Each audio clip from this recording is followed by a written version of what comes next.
I rise in commemoration and memoriam of Michael P. Koskoff, whom we lost a little over a month ago. But today, a memorial service is going on at Fairfield University, and because I can't be there and I'm instead here with you all, I thought I'd beg the speaker's indulgence and tell you a brief bit about Michael's life. Michael was truly a legend of both the Connecticut and the national trial bar.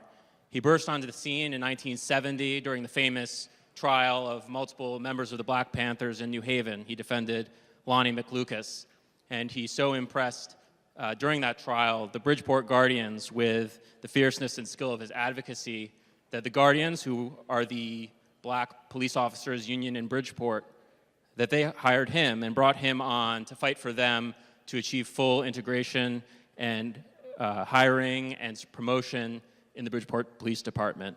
His success in that case, fighting alongside the Guardians, led to similar successes in the New Haven Fire Department and the Stratford Fire Department. He was a pioneer in the area of trial law and representing people who were victims of negligence and misconduct, and was so feared and respected that toward the end of his life, defense lawyers would get on cases just so they could have the potential to say that they tried a case against him. More than anything, he may be remembered for his mentoring and advising of young lawyers, including Kathy Emmett, when he helped her in her case to force Maury's, the famous Yale restaurant and bar, to serve women. The Sandy Hook families against Bushmaster and Remington and others who made the weapon and marketed the weapon that killed their loved ones. Allowing young lawyers like me and my colleagues to represent the Sandy Hook families against Alex Jones and others.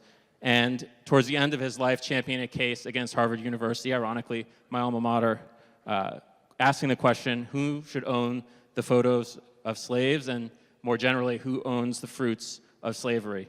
Not to be outdone, he was a great champion of the arts, and in fact wrote a screenplay for a major motion picture, Marshall, which is actually about a case tried in Connecticut early on in Thurgood Marshall's career, which I highly recommend. In the end, he was somebody who believed fiercely in the power of the law to bring justice, which is, I think, something we all believe in here today. He did so with empathy, he did so with love, and I ask for a brief moment of silence in his honor. I'll ask all members to rise for a moment of silence.